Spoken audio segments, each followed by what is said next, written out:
Hello everyone, welcome to the Redmen Originals Podcast, the podcast of the Premier League champions Liverpool Football Club, champions of England for the 20th time, the greatest day of all of our lives. We're going to be discussing it. We might even talk a bit about the footy as well, because that happened. There was a point where someone mentioned Spurs before, and I had a little like, why would anyone mention Spurs? And then remembered, oh yeah, that was actually the team we were playing against. Yeah, thankfully. There was a very brief moment, and like, why are we booing this corner taker? And I was like, oh, that's James Maddison. Oh God, yeah, cool, booing him. Yeah, sound. Okay, cool. Anyway, I'm Paul Machin, Chris Pajak, Steve Hoare, Chloe Bloxham, and Dan Clubb all join me in the studio for this one. We had to.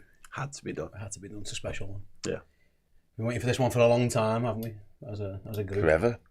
Literally. Literally forever. It's like we've never ever put us all on a podcast at the same time, and now we've done it twice in 2 days. It's a bit. We were waiting for a monumental occasion. Usually we're like the president and the vice president. We can't be on the same place at once, like, in case there's an accident or something. But yeah, we've won the league now, so it doesn't matter. Evil, the designative survivor. He'd be here if he didn't have a call goes out to Tom and Aubrey if all goes wrong. Like, they become activated.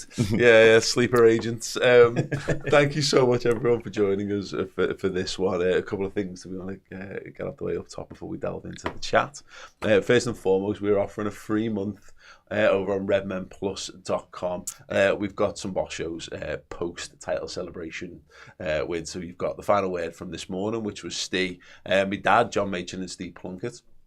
And then four of us, minus Chris Pajak, this cast here, went through all the British newspaper headlines and the big articles and pulled that out. A good old natter about the big talking points. So they are available over on redmenplus.com right now. If you use the code CHAMPIONS, you get a free month to go and check out the run-in.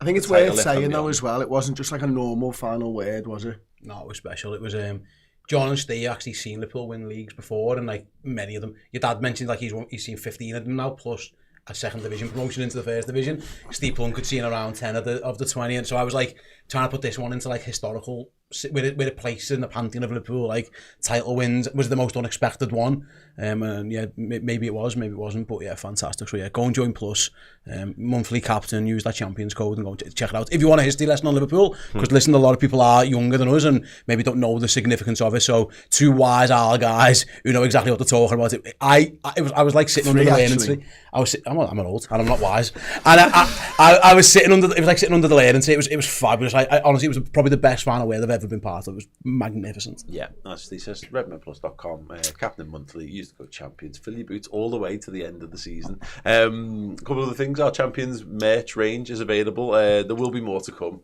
but right now me and Chris are rocking the Campione t-shirt at the moment. But if you head to redmenmerch.com, have a little mooch around. Oh yeah, sorry, I can't see you because you're about 1 million miles away from the camera and back there. Steve's got the slot machine. Put me on the short app. Oh, there you go. No, you're right there. I was right the first time. Slot machine, yeah. Anna's men deliver again. There you go, go and get one. Oh yes. There'll be more merch out when I'm not on this podcast as well. There's some glorious ones as well. Them Scousers out, isn't it? Yeah, that's out. Yeah. And Succession. We've updated the Succession tee as well, obviously. The champions wall with the 20 on it. Yeah, wear that one. If you live anywhere in and around Man United supporters, go and wear that one. Yeah, they'll love anywhere near them. Absolutely fantastic. And yeah, anyway, for those of you who've been maybe a little bit superstitious and refused to book your final weekend plans, for a start, good luck with your hotel plans. I hear Southport is lovely at the end of May. St Helens in May is what a place. Widnes, magical. Yeah, absolutely. Widnes, St Helens, Warrington, Chester, Runcorn, Southport. Wigan's got a pier as well. Oh, so I'm told. Blackpool is Blackpool too far? Not if you're from America. Oh, well, Blackpool they'll drive like 6 hours to go somewhere for the day. Pajak offered this one in Ireland as coach, so if that fella's... You might see a new sign if you go to Blackpool. What? You might see a new sign if you go to Blackpool as well, you never know. Joey Takum, isn't it? Oh yeah, fair play. On the that one landed, Dan. Yeah, Van Dijk gag. Really based on that one. Anyway, yes, head to theredweekender.com. We are the Saturday night. We are with the Daglishers. There's also meet and greet with Liverpool legends, including Bruce Grobbelaar and Gary McAllister. And there's going to be music from the mighty Zootons as well. So yeah, the biggest and best party in the history of the city of Liverpool. If you thought all the post-title win celebrations were mega, wait till you see it when it's all together and everyone can party and properly enjoy it. So yeah, theredweekend.com, grab your tickets while you can to our night, because yeah, now that it's all out the way, they've already been selling ridiculously fast. It's only going to go. So yeah, if you want to get your plans in place, I would do it now if I were you. So right. Sorry, Paul, can I very quickly before we start, shout out to Ireland. The whole of Ireland. Who were magnificent when they come to see us. Dublin and Cork, it was an absolute blast. Sorry that Page and Mark Kenny drank all your Guinness. We had an absolute ball. So it's the first time I've been to Cork. Dublin's always fantastic. I thought both nights were sensational, weren't they? Yeah, absolutely. Cork, yeah. Special to see a new place. It was absolutely brilliant. Big well done. Thanks very much. I've got you back. I know you're not feeling 100%. I will do it. Yeah, I've got a vlog that I obviously couldn't put out over the weekend and into today of our trip, but that'll be coming out at some point in the week. So you keep everything was fine here as well, for what it's worth, don't worry about it. Never once thought, was it? Okay. I thought about not killing us in a car and making sure I didn't lose Chris Pajak. I've managed both of those just both times. Liverpool are the champions. What a day / night. First and foremost, just for everyone who doesn't know, who's maybe watching or listening, maybe for the first time, maybe they've not caught up with the content over the weekend. Let's go around the table and tell us where you were for the match. Start with you, Dan. Yeah, I went down to Hotel Anfield, watched the game from there just to get the atmosphere, really. Normally, obviously, I'd be in situ in the building here, pre and post match in particular, but I thought there's a much better way of spending that time, certainly while the match was going on. So I headed down to Hotel Anfield, watched it with them. They were bossing me all day. It was packed. It was going off. The Ragamuffins pre-match, unbelievable. And then about 5-10 minutes before the full-time whistle, headed to Anfield itself just to be with other like-minded Reds. It was great. Amazing. Chloe Bloxham, where were you? I was dying by flares at Hotel Anfield before. I mean, the bus welcoming, I did not see a bus, let me tell you. I had to ask people, did a bus actually go past there? Because I couldn't see a single thing. Yeah, I was halfway up a tree for that. And then went into the ground an hour early, stood on the concourse, took it all in. And then obviously made my way out to where I sit and just, you looked around at the people who, you know, you see every single week, just gave them a hug and then sang me heart out for the next 2, 3, 4, 5 hours. Nice. Steve? I was here, me and Errol, Dream Team again on the watch along. We had a wonderful time.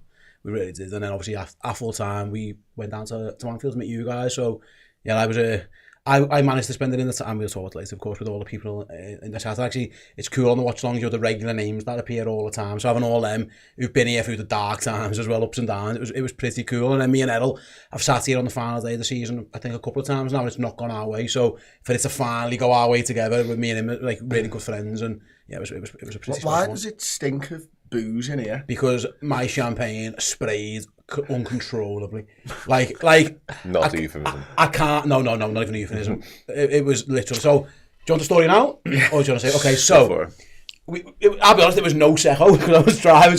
It was non-alcoholic stuff. So we opened that. We opened after the 5th goal because I thought, let's do it. Popped it open, drank some of it. It was nice-ish. And then what happened was I shook it by kind of, and it was only like half full at this point, and I didn't realise how full. I thought I might just like fizz out a little bit, mate. It was like I'm not Vesuvius, mate.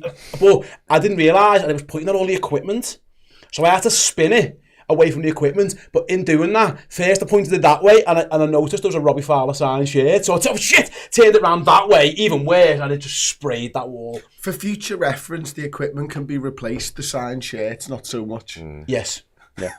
Luckily, or for the future reference, don't shake the champagne bottle. Just open champagne like a. I did it'd been open and drank. It was half left. I shook it kind of like just celebrating around. It wasn't meant to go that way. It wasn't like a Formula 1 job either. Having said that, shout out to Frank and Lewis, the intern, and our assistant for getting toilet roll and dabbing all these signed shirts dry. It was, mate, I was half trying to do a watch along and half shitting myself that I'd ruined thousands of pounds. I was half trying to soak in the wonderful once in a lifetime atmosphere around Anfield, and half thinking, what the fuck's he done to all the shirts on the wall? It was in the WhatsApp. Mate, it was so bad. That ceiling above you, it's dried well. Dripping. Like, honestly, I'm not going to say what, like, it was absolutely filthy. I reckon if you put like a blacklight thing in here, you know, it would be like a porn studio. We were talking about Errol's juice before. Errol's juice went flying. Yeah, it was. You caught that in your mouth. Yeah, I got Joe in the eye with the champagne. Nice. Yeah, it was all going off. On the watch along thing though, I wouldn't have traded being at Anfield for anything in the world, but part of me did miss not being on the watch along, because at the same time, when we did it in 2020, it was just to actually genuinely feel in text form, in like just feel the love. Yeah, honestly, like, you mean, the real, like, it was a real tangible feeling last time. It was one of the best feelings I've had doing Redmen over the last 15 years. It was the best. It was great. It was unbelievable. Yeah, absolutely. Okay, Chris, where were you? Oh, thanks. I thought I missed out then. I was obviously with you for most of the day. We split up for the game, didn't we? I was in the Annie Road lower, which was fantastic. We were in the sunshine all game because I was in that little bottom corner and stuff, so I had my little bucket hat on, which I looked ridiculous, and I just did not care about it at all, because if you can't look ridiculous on a day that Liverpool get crowned the Premier League champions, then when can you, as far as I'm concerned? So the concourse beforehand was up there with some of the best stuff I've ever seen. Then going out into the game, you know, singing your heart out like Chloe said for the next 4 or 5 hours, and then going outside, soaking up the scenes and everything else, and then just doing it all again when I got home, to be honest. I mean, that for me, and I know loads of people feel like this, but going home and then seeing all the videos and just actually sitting and enjoying scrolling on your phone for once, like, it was absolutely incredible. So I did that till about 2:30 in the morning. There are so many negatives of the digital age, but moments like that are when it's at its best. Yeah. When you've got footage of everything. Like, for example, I can be live on the internet and there's people sending super chats in from like the East Coast and West Coast of America, and then there was a guy in Japan. I was thinking, like, how far away are they, you know, or just everywhere. And then I got to see your videos and your videos and your videos and the footage from outside the stadium, and it was that's when the digital age is at its best, where you can consume all this content. I haven't even stopped. Liverpool tweeted like 3 hours worth of the LFC TV content in one continuous video. I'm halfway through that. I'm saving it for later. It's just magnificent. Basking in it, because why wouldn't you? No. What about you, Paul? What did you do? I was with you outside Hotel Anfield, and we did see the bus. It kind of materialised. The back end of the bus. It came through as it was square on with us, so we saw like the full broad side. I get hit by it all the time. Yeah. But we were joking because we made this point about like the terrifying thing of we were flying back from Ireland through thick fog and saying, God, imagine just flying and not knowing in any direction what's in front of you. You were like, God, it was like that bus driver. The only way you know you're off course is when someone screams, and are you going to hear that amongst all the singing and stuff anyway? So yeah, that was absolutely brilliant. And then actually just walking around the ground and feeling it, because we got it in like 2.5 hours probably before kick-off, and it was already like really bubbling under from the start. So yeah, and then the ground, it was the first time ever I can think of where the concourse was better than inside the ground pre-match. Like normally it's starting to like even I think like Barcelona, people just got the ground and went to the seat and started singing. Roma was the same, Man City was the same. This was the lower cop. It was just a sea of bodies. You couldn't move in it, and it was just different songs as you went along. The musicians were in the middle, and I felt a bit sorry for them. They stopped singing and just let the cop do what it wanted. Well, at least that's a good thing, because the other thing is, you know, normally when you go out there, it can create an incredible atmosphere. But we were talking about it because Russell, who a mate of ours, and Luke and Adam, we were all having a beer together, and they came in, and then they were like, I'm going out there, I'm going to soak up the atmosphere. I mean, good luck, mate, because it's not going to be better than this. I hadn't even gone out. And then they came back like 2 minutes later, like, crap, I'm back. And they just came and partied with us. But normally, it must be so good for those players, mustn't it? Because you're there and you can hear you warming up. But they must have felt this like undercurrent of noise coming from the bowels of Anfield, and like the noise just coming out through the tunnels and stuff. And it must have been just weird but they must have actually built anticipation for the players as well. I've got a theory on it, like, because in the one you're talking about, Liverpool needed the crowd to win that game. First of all, we didn't need the crowd to. It's Tottenham. You don't need the crowd to be Tottenham. And secondly, we already won the league. This was a party time. This wasn't about. This was us celebrating. Steve Punk said this before on the final where it was great. That one was for the supporters. Yeah. You know what I mean? Like they didn't need us to beat Man City. You know, or like well, they did. They didn't need us to beat Tottenham. This was our chance to party because the league was done. We were going to get a point somewhere. Worst case is we lost against Spurs, and we're never going to do that. But even if we did, we'll just beat Chelsea or we'll draw with someone. So I felt like it was more about like being with your mates. Like I couldn't wait to go and see you guys. I wasn't even asked about the footy, and it was fine. And I wondered if it was the same on the concourse. It was like rather than go and sit and separate from each other where we're all set in separate bits, banging and getting behind the lads. You're right. Let's be together as mates. I think there was a lot of that. There was no sense of duty about it, and I think sometimes that is you've got your tickets, and ultimately you're going for the football. But there was more opportunities to meet up, and there was more going on. It was great. I've never seen that cop concourse, and I did the lower. And I was right. I got some food and I got my drink, and I'll go up and sit in my seat and soak it up. And then I got onto the upper concourse, and it was chocker as well, and it was songs going off everywhere. But this is why it's so special, is because organically all four sides of the ground, independently of each other, have all done the same thing. There wouldn't be a single person that's had a conversation about, let's just stand on the concourse today. Yeah. But organically, whoever went in there just went, well, I can't beat this, and this is where it's at. Because it's always when you try and force something in life or whatever, when you try and force a night out with your mates, those random nights out when you finish work at 8 o'clock and you end up on the ale till 3 or whatever, are always better than the one where you plan for 2 weeks. Known as Redmen on tour. Or New Year's Eve. New Year's Eve's always shite. Best example of it. Or like when you've got a 5 a.m. flight and you go out for 1 and then come in at R3. Like those type. Who's done that? Only me this week. No, I agree on that one. It was 3 o'clock I got in and I had to be up at 4:15, okay? I gave myself plenty of time to turn myself around and get on that flight. Spontaneity. Yeah, absolutely magical stuff. Okay, let's try and go through the game to some there was a game? extent. I know, honestly. But pre-match, Chloe, how were you feeling when you woke up? Excited. I tried to describe this on Wednesday night. Wednesday night wasn't the day I realised, oh my God, we're going to win the league. I think I realised that City at the Etihad, that's when I started saying it. But Wednesday was the night that I realised, my God, I'm 3 days away from like celebrating what I've waited to celebrate my entire life for. I've known we were going to win the league for ages, but like, until it's mathematically done, you can't celebrate. So we all knew, but you need the crowning moment. And I think on Wednesday when Arsenal dropped points, it was just the realisation of how close it was. Like, that is going to be the day. And I woke up and I just couldn't wait to get to Anfield. I couldn't wait from Wednesday night. If I could have been at Anfield for the next 4 days to build up, then I would have. You just wanted to be inside that ground, around the atmosphere. So I woke up excited. There was not one thought in my mind that Liverpool were going to lose that game of football. Yeah. And even, when Dom Solanke scored, I just turned around and went, well, I do love a comeback, you know what I mean? Let's do it in a Liverpool way. And, once again, we went 1-0 down and there was not a thought in my mind that Liverpool were going to lose that game of football. It was just unbelievable. You wake up with like nerves even though you're not nervous, and I don't think it's sunk in yet that it's actually happened. I think that'll come in time.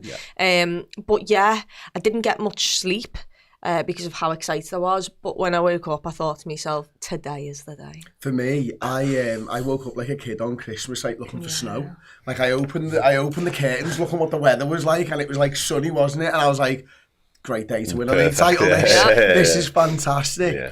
And then just before I was leaving, because I was the same as you, I couldn't wait. And so I text Paul, I was like, can I come early here, mate? I'm just pacing. I'm going to read the text.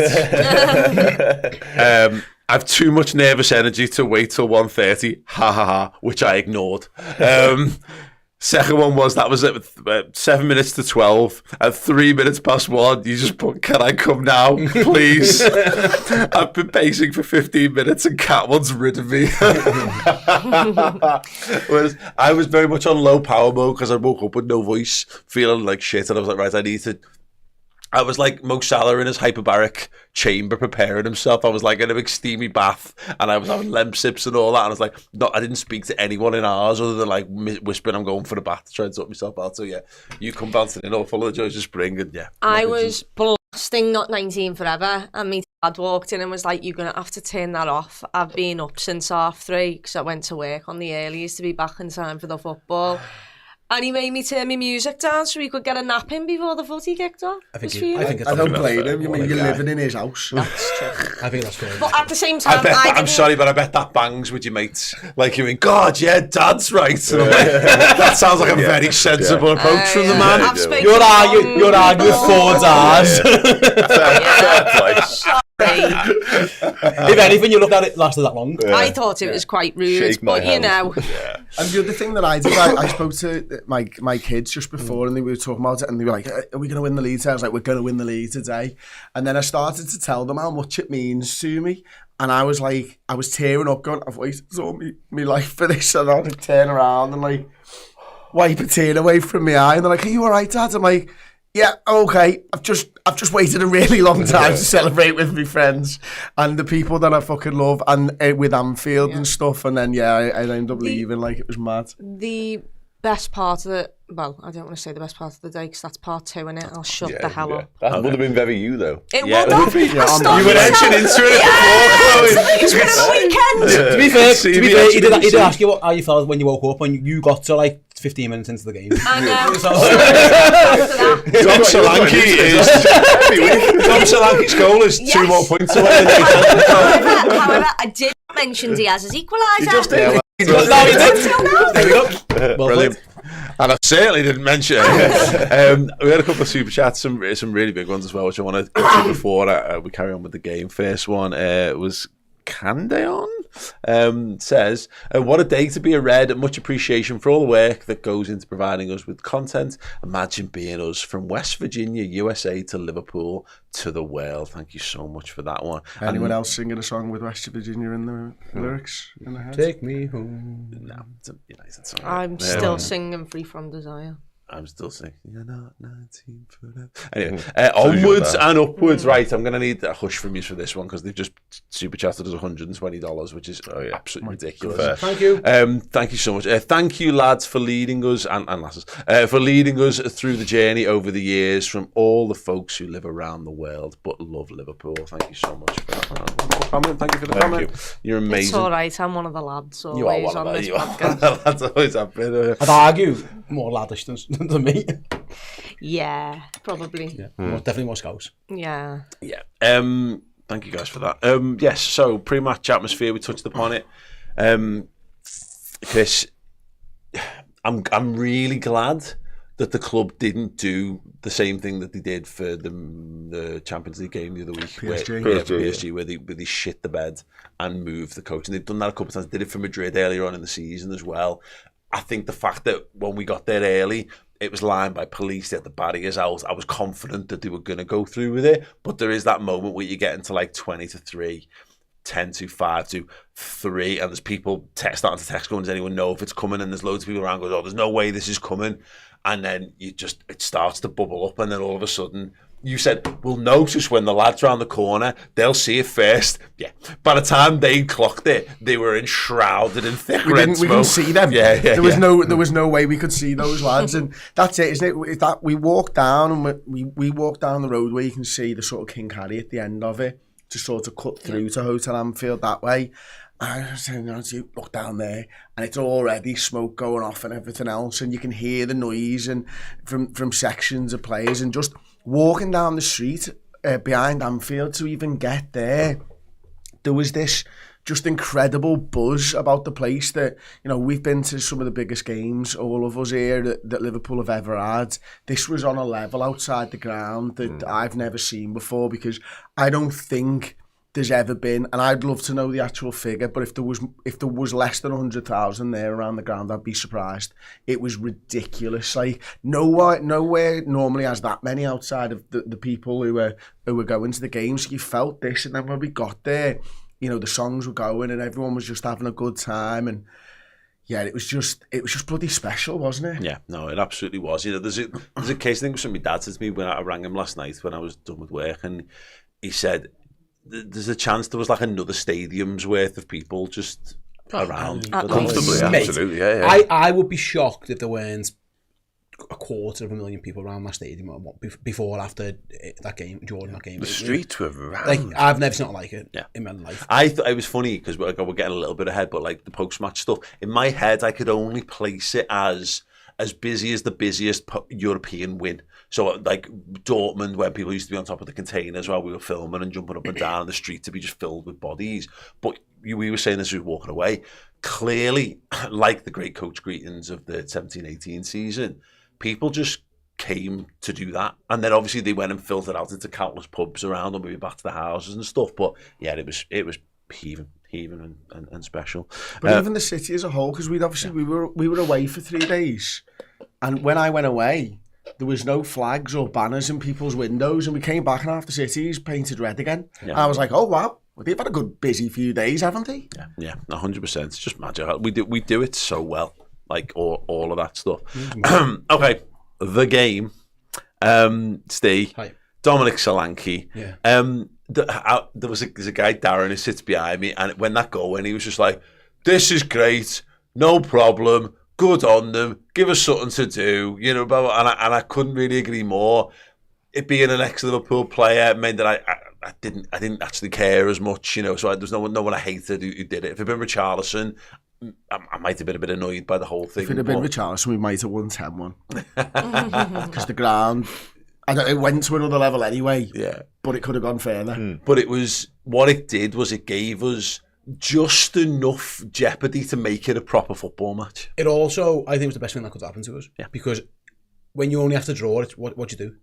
Just stick or twist. Are you caring so much? Now we need to go and score.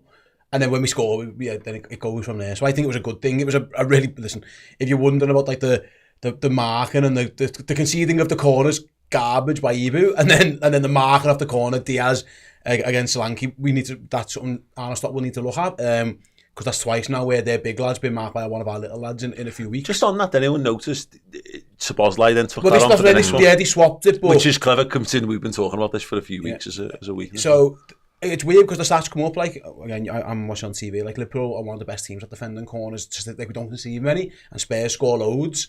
But it doesn't feel like that. It feels like we have vulnerable from them. So from a pure, like, oh yeah, that was bad, we probably needed to do better from it. But I said, no one was like asked, like, oh, here we go again, or none of that. You know what I mean? It's like, no, we'll all right, chance. We'll just come win. And that's what I mean. I don't know what it felt like in the stadium or for you at the ground, but there was, me and Ella were like just like half laughing about it. Like, all right, sounds. Well, if everyone's laughing about it, it was a bit like it was a bit like, oh, we're doing this again, are we, lad? Yeah. Oh, it's there. Okay, yeah, this one. Okay, sound. So early as well, wasn't it? Which helps with that feeling, I think. But again, I think it's two things. I think it's the fact that Spurs, and they've definitely got more than one. Can you give them the full name? Yeah, Tottenham Hotspur. No, I was aiming more for. It's fucking Spurs. Oh, it's fucking Spurs, rather. Sorry. And B, it's us. It's yeah, it's true. It's true. Yeah, I've said that enough. But it's also us, and we've proven time and time again this season that, you know, we are a relentless winning machine, and going goals behind in games doesn't feel like it bothers us too much. So it was no shock when we reacted and responded in the way that we did. Yeah, absolutely magical. Thanks so much, Dom.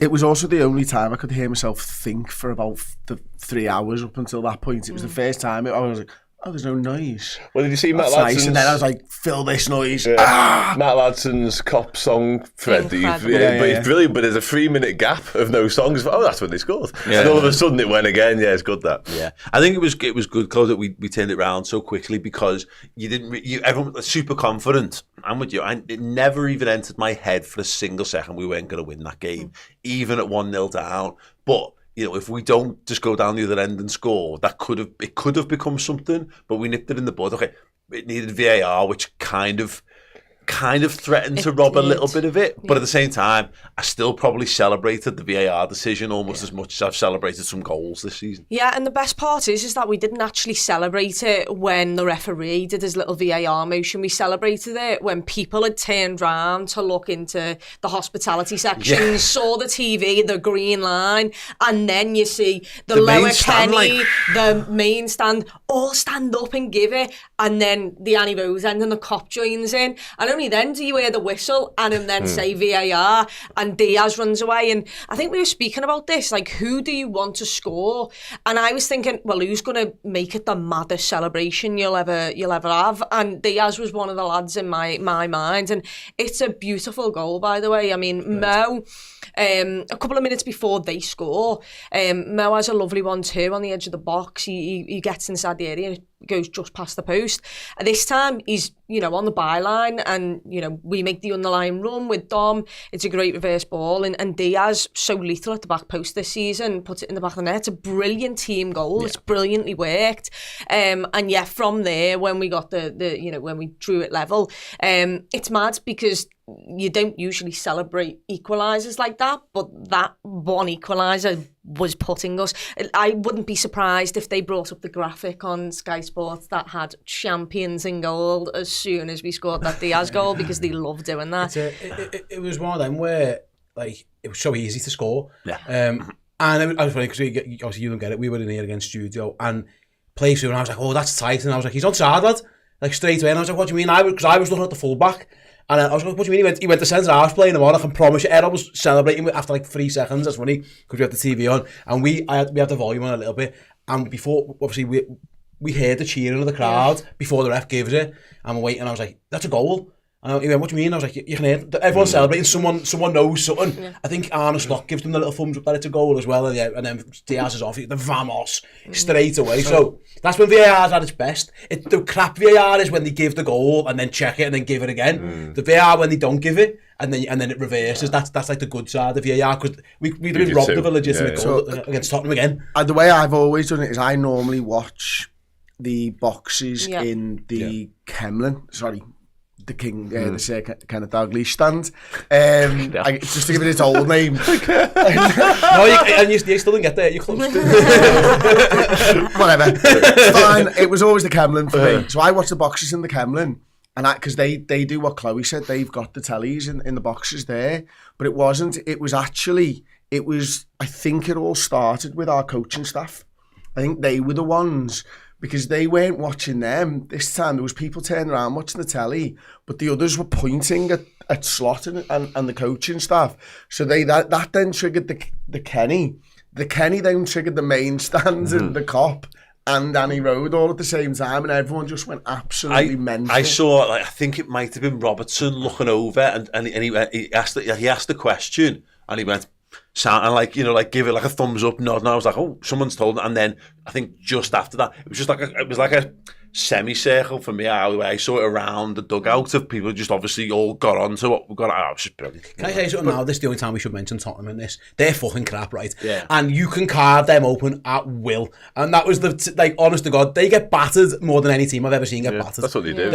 When they lose, they get absolutely wellied, and it's easy to see why, because they were so far away from each other. It was 2 passes into acres of space. There was runs to be made. It was just it was easy. It was like a practice game where you'd put cones out to play the perfect ball. Honestly, it was outrageous. For me, I was watching them, and before they scored and stuff, you're trying to make it all intricate and stuff, and then someone just went, there's really big gaps. Should we just fuck this off and should we just maybe just go through those big gaps instead? Should we try a 1, 2. Yeah. And Tottenham were like, what the hell is this? We were playing. I've never seen this, but what you do, you get battered everywhere you go. Arsenal singing at you all the time, and for once they're right. Honestly, we were playing table football, weren't we, in court before the live? It's like that. There's just spaces everywhere, and there's nothing you can do. It's like, is anyone going to stop? Okay, no. Oh, Szoboszlai's running through. Anyone? No. Okay. So Diaz running. Okay. Okay. I've never seen a more inept team who are meant to be half decent. It was unbelievable. They are crap. The thing that showed how crap they are at it is we tried to score the perfect goal. Is it Gakpo who squared it right in front of it? We're trying to get more than 30. And fucked it. And it's like, lads, come on. Yeah. Come on, I know. But it was an incredible assist by McAllister as well. That would He was have been furious just at shot. Yeah, Magic though get the goal. There was a disallowed goal in there as well, and then obviously we turn it around. I think the fact that the McAllister one. Oh, stop! Go on, Chloe, because it's Chloe's having a moment. That was genuinely though. But position on the pitch initially, I was like. And the way it was, the thunderbolt nature of the way it was hit, I just presumed it was Szoboszlai in the moment. But then to see, obviously, after McAllister, it's left-footed, and he just takes ownership of it. And I think the fact that it's Diaz and him is really important, because I think they're the two players in the run-in, which is to say this last back end of the season. Yeah. They're the ones who've been dragging us to this. Yeah, I think me, Aaron and Joe were speaking about it earlier. We had a little chat several months ago, earlier on in the season, and we were like, who's the best pound for pound midfielder in the Premier League? And I think we mentioned Alexis McAllister, but right then Ryan Gravenberch was tearing it up, and it was all he could speak about. The best midfielder in the Premier League might just be Alexis McAllister. He's absolutely sensational. And like you said there, towards the end of this season, you can see the break he's needed in terms of how much less football midweek games that he needs to play is brilliant for us. But the hit is incredible. As soon as it leaves his foot, I am screaming because I know it's an absolute belter of a goal. The sheer power, it's not even like top bins. It's just the sheer power. It's the fact that he's hit it like straight away with his left foot. The keeper's just not ready for it, and it powers straight past Vicario. And yeah, I mean, what a player. And I absolutely loved his song going off, his celebration. Just what a football. Like, I cannot believe we've got this good of a midfield. Like, I've seen Gini Wijnaldum, James Milner, Jordan Henderson. That midfield was, it was what won us titles and what won us Champions Leagues, and it was a workhorse midfield. I look at our midfield and it's just class everywhere you look now. You've still got the workhorses, but what you've got is just someone who can unlock them with a single pass. People who can shoot from anywhere and score goals. You've just got the sheer quality and the audacity to take a shot from there. And yeah, my word, do I love that man. What an absolute magician. But he sets the tempo as well, doesn't he? Yeah. A big crunching tackle. It was delightful. It was, and that's what we want. It's what we've always wanted, isn't it? Because you can be classy, but I just want to see someone hit someone really hard at points during football matches. And I think the stadium does as well. Like, and that energy lifts us as fans, and then we lift the players. So Chloe's absolutely spot on. You've got to have that classiness, but it's the engine and it's the and that ability to just go and go again and fight for absolutely everything, which defines this city and this football team. He played, Dan, like a World Cup winner in that game. Yeah. Like, he played like a guy who went, I've played in the biggest games in football. Yeah, when you've got Salah on the pitch and Alisson on the pitch, Van Dijk, Robertson, Trent, they've all done it with us. But this is a lad who, in theory, we bought from Brighton, and we've bought lads before from like lower down the Premier League or smaller, so-called smaller teams. And sometimes when you put them on the biggest stages, there's a reason why they didn't jump straight to a big club. It's not the case with McAllister at all. And we'll mention it because no one's mentioned it yet, but everyone was saying it in the ground. 35 million quid. Like, you look at what else has been spent on midfielders in the league. They're not fit to lace his boots. No, it's frightening. It's frightening just how good he is. And I agree with all the points the guys have made. I've been banging the McAllister drum for quite some time now in terms of the level of consistency that he shows more than anything else. But I do think, as you touched upon there, this last stretch, he's gone on to another level entirely. And I think that is part of that big game mentality that he brings. That he's a winner. And I just love how he sort of encapsulates everything that we've touched upon, because he's got the class and the quality and the eye for a pass and the eye for a goal, because the technical level required to do what he did yesterday in isolation is on another level entirely. To do that with your left foot is silly, to be honest with you. But he's also got, as Chris mentions, that dog in him, that tenacity, that willingness to put his body on the line. He's a pace setter from the midfield as well at times. He's just a complete midfielder. And I think we have, at times we've all looked at Dom Szoboszlai as his little purple patch and gone, how brilliant Dom. Ryan Gravenberch at the start of the season, while Alexis McAllister has just been a constant 7, 8, 9 out of 10 who just performs, delivers every single week. And I adore that man. I'll be honest, I think he's gone like that. as the season's gone on as well. I think possibly, he starts at 7 and he's starting to hit 9s every single week at the moment from him. That was his 7th goal this season. Yeah. Unbelievable. And a few worldies in there as well. He quietly gets big goals as well. He scores, he scores in Derby, he scores against Real Madrid, scores a big goal yesterday, puts us in the lead in the game that we need to win the title. So he's on a different level. He's got the dark hearts as well. He's you know what he is? He's like, I was saying before, we've got like lads who can run, and we've got lads who are silky, and we've got lads who can tackle, and it feels like all of our midfielders have got different attributes, and he's got all of them. Yeah, I agree. Like he's the best of every one of them put together. He showed the biggest burst of pace of his entire Liverpool career just to boot someone off the pitch in the second half of the football match. Like for a laugh, just went, no, I'm not having you. You're not having this. I'm going to go and run. And honestly, the sprint. Is that Alexis McCann? Okay, yeah, fair, bang, brilliant. Yeah, imagine playing against him, because you know if you get in a fight with him, you're in trouble, and you know if you want to play football with him, you're in trouble as well. Like that's just perfect. Yeah, 100%. Love him. Cody Gakpo back in the goals. Mate, what a goal! Yeah. I don't know how good again at the time in the stadium. Honest to God, the second touch is out of this world for a fella who we think hasn't been fit, lacking a bit of confidence. The way it bounces to him. Is really awkward. And he gets it down on the floor, and then everyone else in the world would just blam that with their left foot, and he just shifts it again. And the defenders are doing that thing where they're like, he's like, do a go, and then they don't go, and then he doesn't hammer it home. He just kind of guides it again, left footed from the other side. That's a lad who, he hasn't been great since his injury, but let's be honest about it, he's struggled a little bit. The fact that he was able to do that in that moment where that box is chaos, because Spurs are staying all over the place. You were all in the stadium going absolutely bananas. Like the atmosphere was outrageous, and it was like, I don't know, like the Matrix where everything slows down for somebody, and they can just I'll just take an extra little touch and just curl in. It was a proper touch of class, and I mean, a lad getting a yellow card in the first half for scoring a goal, I love that as well about it. So he was, if you're gonna do it, fair enough. That's early doors to take your top off for sound, fill your boots. That was a great goal. I don't know if it came across from the stadium how good it was, but it's a worldie that. Yeah, it was. And I was reading Michael Reed's Substack this morning, and of course there's a record that Cody's going for. I don't know whether any of you guys know what it is. No. That is his 9th consecutive start at Anfield with a goal. Okay. Oh wow. There is only one player who's scored more in consecutive starts at Anfield. Any guesses? Mo Salah. It's Mo Salah. So actually the record's 10. So he could Arsenal Palace. He could break Salah's record.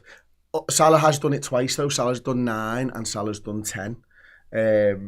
He's joking. It's rarefied air considering like he's had an injury right in the middle of it. Yeah. And he moved a lot better yesterday than he has previously. He looked much fitter than he looked. Well, I thought him and Diaz looked really good, because the amount of times that Diaz just turned up on the left and Gakpo turned up through the middle. I've been saying this for weeks. Just do it. I know you don't want to play centre forward, but you can do it because he's got all the skills required. He scores from the right. The goal is he's on the other side. The thing is, it's Tottenham in it. At the end of the day, you've got to remember that. If you can play the number 9 role, you can drop deep. There's not going to be anyone there. You could stay on the shoulder. The shoulder's going to disappear. You could move left and right. There won't be defenders there. You may as well just go near the goal, because they're not tracking you wherever you go.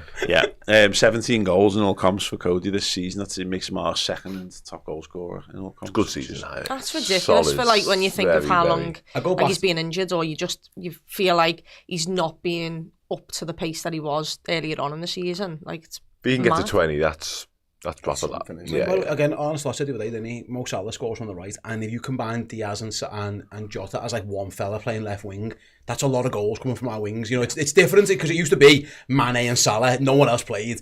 Occasionally, like Divock Origi might have a little go over there or something. Shaqiri on the right, every now and then something mad has happened. But like now, it's Salah and it's one of those two. But those two combined on that side score as many goals. That it's a real fruitful position for us. It just so happens that it's 2 lads doing it rather than the one. Speaking of which, then Mo Salah scored. I mean, he had to. And then the thing about this, Chris, I think. For a start, I think he's been waiting for this moment for a few weeks since signing the contract. It hasn't quite worked out for him. He got the assist the other week, so we got to sit on the on the Hordens with Luis Diaz or whatever.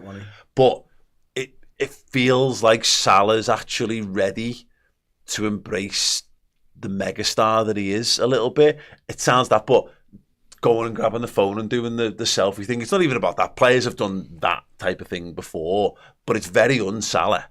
You know, and he was in the crowd. You know, immediately after the match, he was right. He's normally so guarded. He doesn't normally let himself go too much. He'll celebrate and he'll do his bits and pieces, but that genuinely felt like, I mean, it was just an amazing moment for him. It was an amazing moment for the fans. It had to be Salah scoring in this game where it was confirmed, but everything about him, it just felt like it really solidified his status 2 more years as the best player on the planet. And that's exactly it, isn't it? And I think, you know, if you don't mind, I'll skip ahead a little bit, because he was talking after the game, wasn't he, to Sturridge and stuff, and they were talking about records and everything like that, and he knew instantly that he's got one more to go level with, I think it's Andy Cole and Alan Shearer, and they were in 42 game seasons for goals and assists.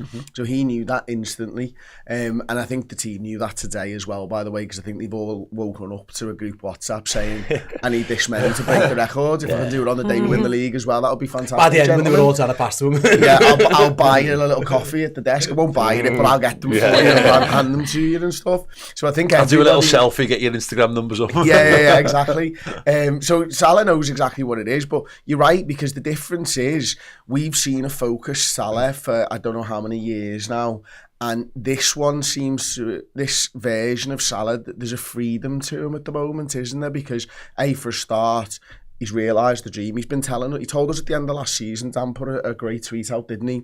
You know, we want to get back to it, we want to do it for the fans. And he's done it. He did it yesterday. So he can switch off now. He can go and have a rest for all I care. If he scores his goal and assist in the next game and breaks the records, I really want him to get to 20 assists, because it's already the best single season ever. If he gets that boxed in one game, park him, because it's fine. You know what I mean? We don't need him for the rest of the season. He's done his job, but that won't be enough for him, and that's a measure of the man. Yeah, wasn't it funny how he mentioned how he doesn't have to track back in that interview as well? He don't have to do any running or defending anymore. Like, he's got freedom. Of course. And again, it kind of went under the radar. That took him above Sergio Aguero.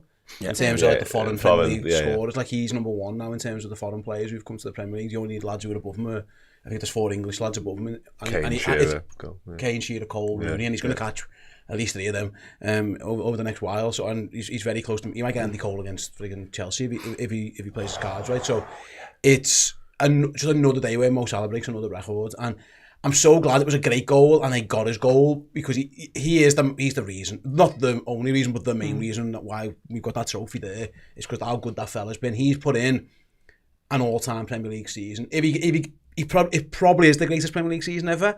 If he gets that 20th assist, and there's a chance he goes 30-20, he's not miles off 30 goals either. I mean, that's just silly. It's just stupid. And he was having a ball kisses, right? There's been times where Salah, maybe it's the contract situation where he's had a bit of a cob on, he's trying to get things sorted. Now he knows he's here to stay. Big smile on his face, embracing everything. He's dancing, he's doing the swinging the LAs and stuff. That's not very Mo Salah like. He's usually a bit more reserved than that. But he was like, yeah, listen, I'm off, it's party time. I promise you this. I said we're going to do it, and there you go. Have a bit of that, everyone.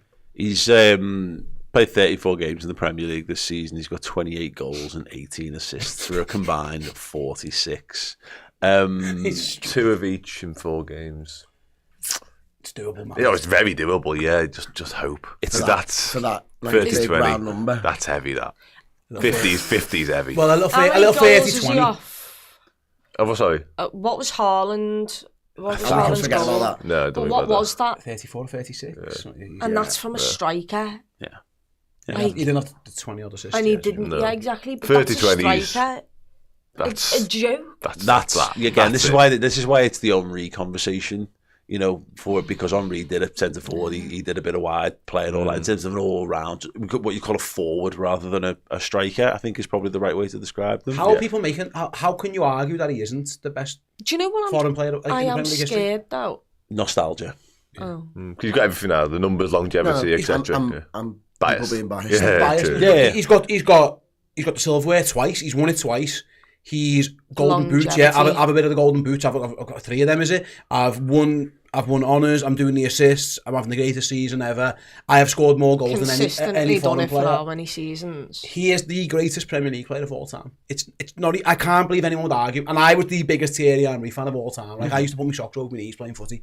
Like like an absolute clown at one point. Because I adored Thierry Henry. I thought he was magnificent. Mo Salah's the best player this league's ever had. And I can't believe anyone sane would even argue. Longevity wise, yet there's been like the one Suarez year, or like Gareth Bale had a year, Ronaldo had the Ballon d'Or year, great 1 year. Salah's done it for nearly a decade, consistently, all the time. He's number one by a mile. I can't understand why people just not everyone's just saying it. Like, why is there even people talking that it's not him? Because it's just him. Yeah, it's pure. But the Henry thing is, it's like a generalised nostalgic football love. You know what I mean? Like how I could make a case for Ronaldinho as being the best player of his particular time, whereas in reality, like, Messi's just gone and superseded anything any Barcelona player ever kind of did. And the same way Ronaldo basically did the same for Zidane and all that kind of stuff. Salah's doing that in that regard to Thierry Henry. If Salah looked more effortless, Yes. Yeah, that's people it. would. Even when you said Ronaldinho, then I was like, oh, he was fucking good to watch, though, wasn't he? Yeah, aesthetically. You think about the defender thing. Van Dijk looks effortless, and therefore a lot more people put him on that pedestal than Mo, who bundles his way through at times to get these goals. Tell you what, I'd rather have someone who makes a difference on the football field more, and Mo Salah's that. But man. this is this whole thing, by the way, of we've had those players as well. Like, you know, like Gerrard was everything. You know what I mean? Absolutely, the most complete midfield that I've ever seen. I've seen us win games in all kinds of ways, in trophies in all kinds of ways. What Salah is, and this title win is very reminiscent to me of the people who, when we won it in Madrid against Tottenham, we won the Champions League, and people were like, what a boring final. And it's like, shut the fuck up, we've got this big trophy here and everyone's made up. I don't care whether you were entertained or not. And that's a bit of what Salah is. You know, the fact that people still go on about Eden Hazard, cool man, good player. Like, I watched him, he tore Liverpool about every time he played him. Sensational footballer. But that's not the conversation we're having.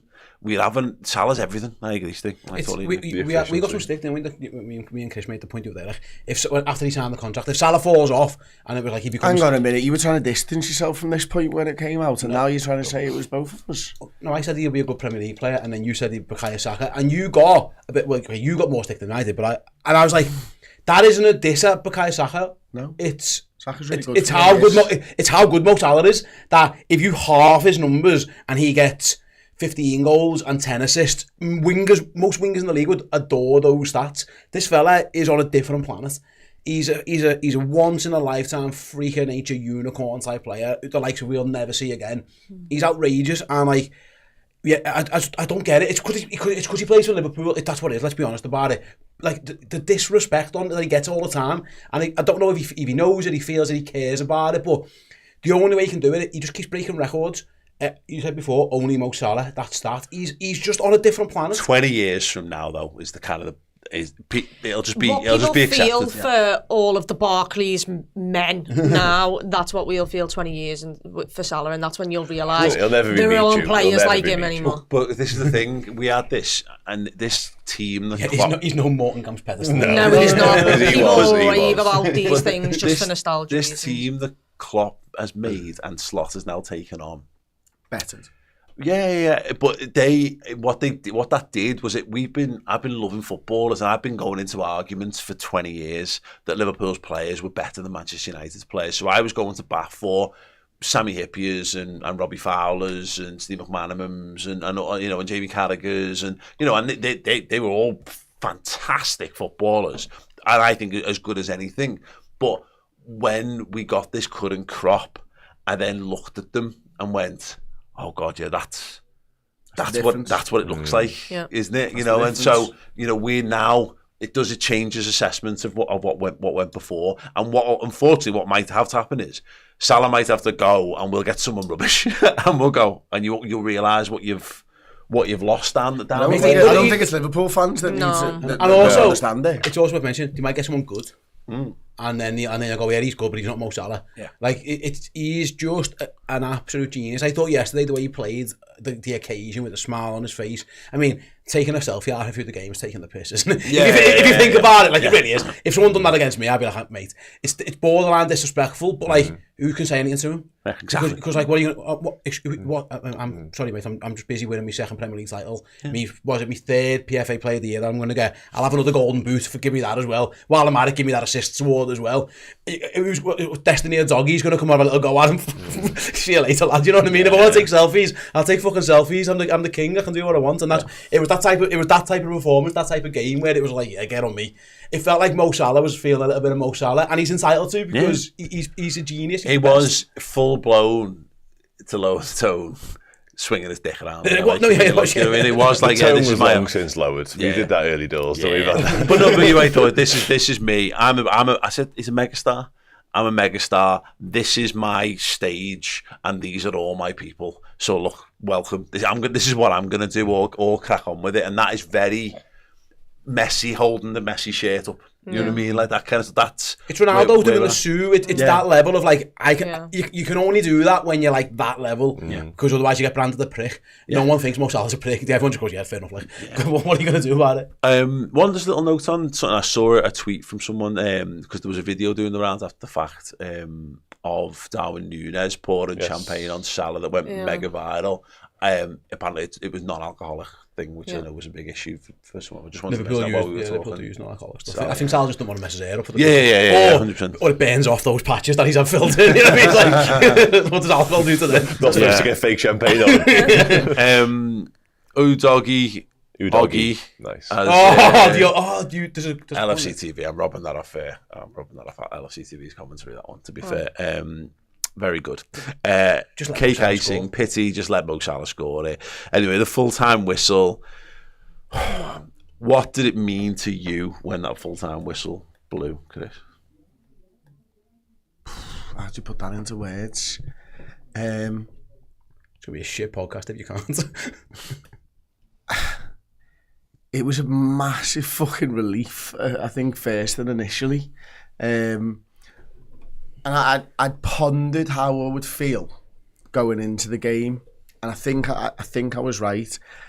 Like, I did think about everything that we'd done at Redmen. I thought about going back prior to Redmen, about, you know, how many times we've gone to the game and all that type of stuff, and how many times, you know, we've been with people and they've been a part of our lives for a section and then they're not there anymore and all this type of stuff. Some people that you go to the game with from years ago who aren't with you.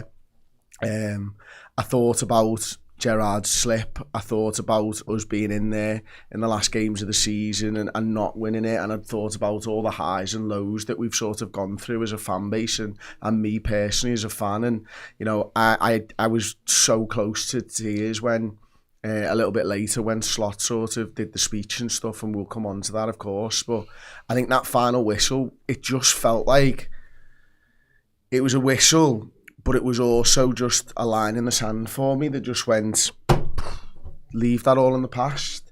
You've this liver bird is rising like a phoenix out of the flames, and we are back. We are the Premier League champions, and we're the best team in fucking England. Again, we're the most successful club in England, and now I'm just going to not shut up about this for the rest of my life, because that day, up until that point, was already one of the best days, if not the best day of my life, and it actually was only just going to get better after that. Yeah, no, I for me, and I think I've talked this season about my level of detachment, I think, from the football. I've not felt the same way about it as I felt about it last year and maybe some of the years that have gone before it. And that does ring true to some extent. But I love joy. Like, I love happiness. I love seeing other people happy as much as anything else. Seeing other people happy makes me happy. Making other people happy makes me happy. And the amount of people who just came and gave me a hug, and like randomly, like I wasn't even looking at people hugging me from the back, and like not just like, you know, diving all over, like people beeline and giving you hugs. And one guy came up to me at the as it was all dying down, and I honestly don't know his name. Don't think I've ever met him before. He was an older fella, probably in his 60s or so, and he was just crying. He just walked over to me and started talking about how much it meant, and I just gave this fella who's possibly, you know, like 20 odd years older than me who will have seen this God knows how many times. So that was everything that I missed out on and I lost out on, because it was a bit for myself, but because I'm not as uber into this the same way that I have been previously, I got more out of everyone else's enjoyment than I got out of it myself, if that kind of makes sense. So yeah, I cried when I saw someone video calling their kid and the kid started crying, and that actually made me cry in the ground, because that was, again, that's what it was, collectivism. Yeah. That's what we were all in it together. We weren't separate. We weren't all indulging in our own little ways and worlds on it. To be connected to that was really very special. Can I mention something like how I felt, if you don't mind? Please indulge me. And it's a little bit of self-indulgence, but it's also a group indulgence. I felt fully justified in being a positive, happy person. Because it's so easy, and people try us as a group, as a collective, as Redmen TV, as me as a person, to bring us down and be fucking miserable with them. And that can be non-Liverpool supporters, and by the way, that can be Liverpool supporters as well, who try and tell us how we should think and how we should act and how we should do, and what we do is cringy, or we're fake, or we're paid off, or we're bought, or all that, because we're happy people. We're allowed to be happy. It's good to be happy. And when you're happy, I always think you manifest what you put out there eventually comes back. And we've been putting positivity out there for years. You two more than me, you guys a little bit since I've been here. And it's not fake. We are just happy people. The reason you guys brought me in, I think, is one of the reasons I'm quite an upbeat person. The reason these two got hired, the exact same thing. Brilliant people, lovely, but they're also nice and they're positive and they think about things the right way. And for so long, people have tried to tell us all the time how we should act and what we should do. There's a certain way to support Liverpool. You can't do that. You can't do this. You shouldn't be doing that. What are you filming that for? Why are you saying that? Why aren't you protesting against the owners? Where's you can't, that's a fake. The reason you're saying that's because you got access to a player or you get a free ticket. It's all fucking bollocks. We do this because we love Liverpool and we're happy, positive people. And I've always maintained it. This will come good. I promise you. This team and this football club, we'll win the league, and we got it a few years ago and we couldn't quite celebrate it how we wanted to. And at the time I thought that was enough. I thought, you know what, that's me boxed off, it's fine. And then it turned out it wasn't. Because I found out yesterday that it wasn't. Because I found out when I was outside Anfield with you and you and you and you and 1,000 people and my brother and my sister and my niece and all these people, Errol, fantastic, all the staff and all the friends, I did miss that. That's the moment. I felt fully justified in being me as a person, working here, being with you guys, because it's good to be happy. I want to be happy. We put this out to the world. We're happy people, manifest happiness. And if I'm with you, when you manifest joy, joy will come back to you. And I felt, as soon as that whistle goes, fully vindicated. I was sat there with one of my best mates, drinking, having a party. There's people online sending us the chats and telling us what they're doing. I FaceTime my son, start crying on the phone while I'm FaceTiming Lucas. He's giving it the beans down the thing. And I was thinking, you know what?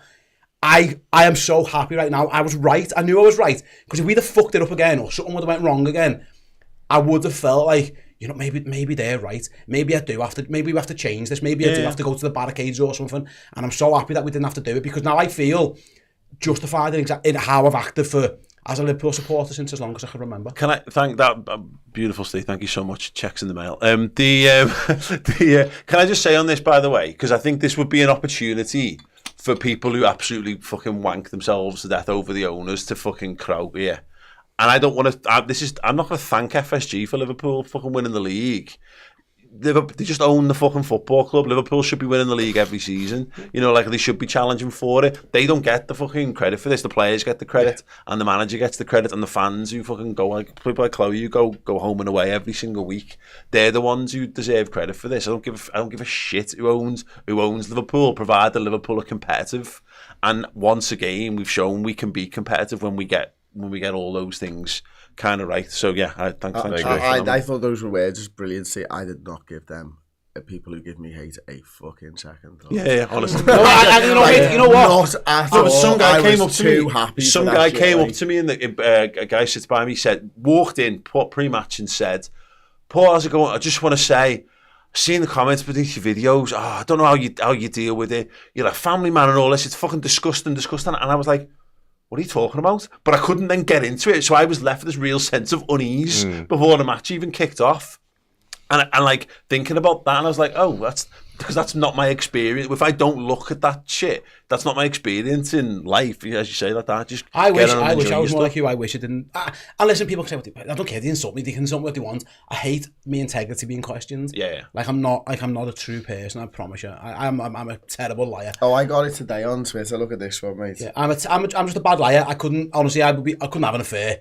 Because she Claire had known in about 4 seconds, because I'd be crap at poker, that's why I don't play. I mean, I'm a bad liar. That I did think, I must admit, maybe I was, again, I go back to it, maybe I was being self-indulgent, but that's kind of how I thought about it. It was like, I'm so happy that for the last 5 years I've been happy and been positive, because, yeah, look at this, look, get on us now kind of thing, you know what I mean? Yeah, no, thanks, mate. So I got one on Twitter today. Eddie Pucci, sorry for shouting you out here, mate. No, fuck you. He put the picture of me in the Everton shirt up, and he's like, "You've got some explaining to do." I just said, "Not this again." It was a bet 20 years ago. If your aim is to piss me off, it won't work. My team are the Premier League champions. And he went, "I just wanted an explanation, fella." I went, "Oh, sorry, fair enough." In that case, and I gave him the full explanation. But like, it doesn't fucking make any odds. Like, you know what I mean? It doesn't matter. I take back my FU to Eddie. Just wanted to know. I'm sure you've done videos on that. You should have it saved in your fucking clipboard, Chris. Anyway. Right, guys, we're going to have to take a little break and then move on with part 2 because we've still got some good old bits to get through as well. Yes, well, we take this very short break. Watch this. There's a new episode of AXA Player Portrait. I was very fortunate enough to spend some time with 2 Liverpool legends and test their artistic abilities. They were both very confident. I'm just scared. Easy peasy. Well, I used to be very good in school with drawing, so I'm going to see if I still have it. The penalty shootout, that's what I'm born for, you know, to score goals in big moments like this. Picasso used to tell me you start with the small one. Oh my God, it's so bad. I think you might have a little side hustle as a caricaturist. Don't be humble. Brian is way better, way.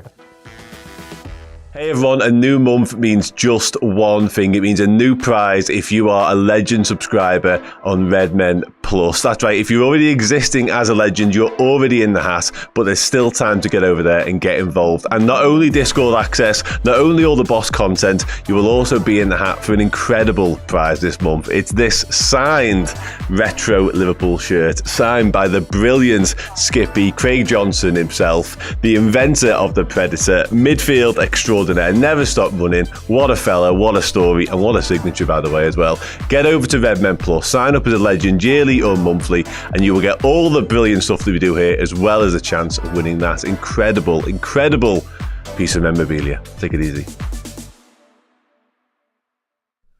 Yes. Yeah, that show, the Player Portrait episode, is available right now on the AXA UK YouTube channel. You can just search Player Portrait on there. You'll see all the other episodes. I have had an absolute belt of a time this year with doing that show. Welcome back, Chris.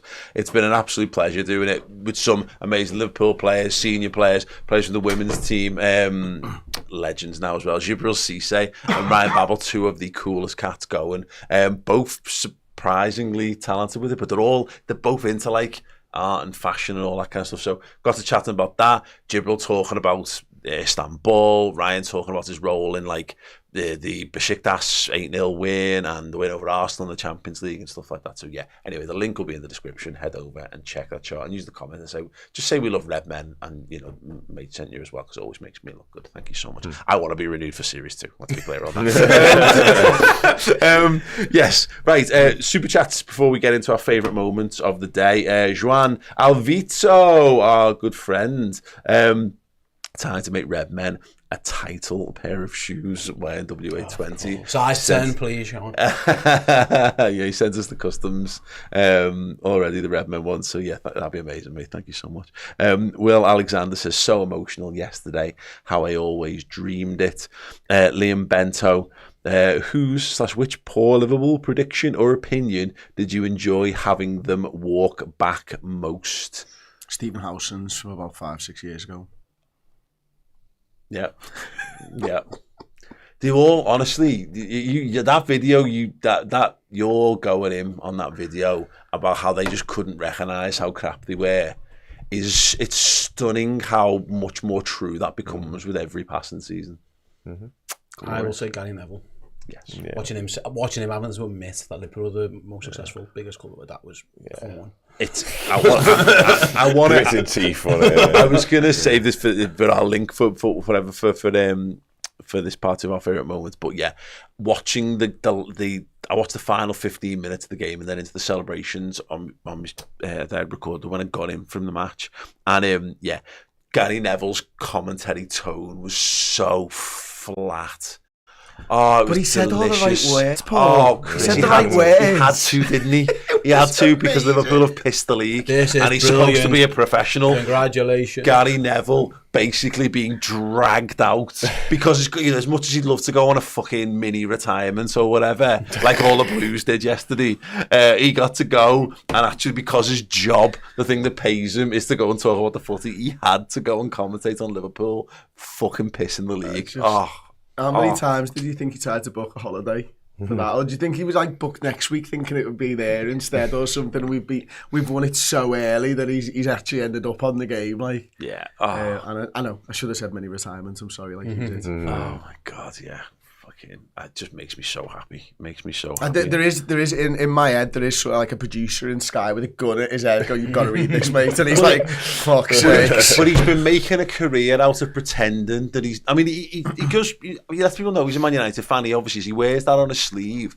But then he tries to pass off like bipartisanship when he talks about things, and people fall for it. So he's always biased against Liverpool. He's got that intrinsic, and part of me kind of respects it, but I would respect it more if he just owned it. Whereas I love the fact that, because he's created this. No, I'm a football commentator. It isn't just about my allegiances. It left him with this situation where he had to commentate and do it as down the line, and therefore had to be effusive for Liverpool, but he just couldn't.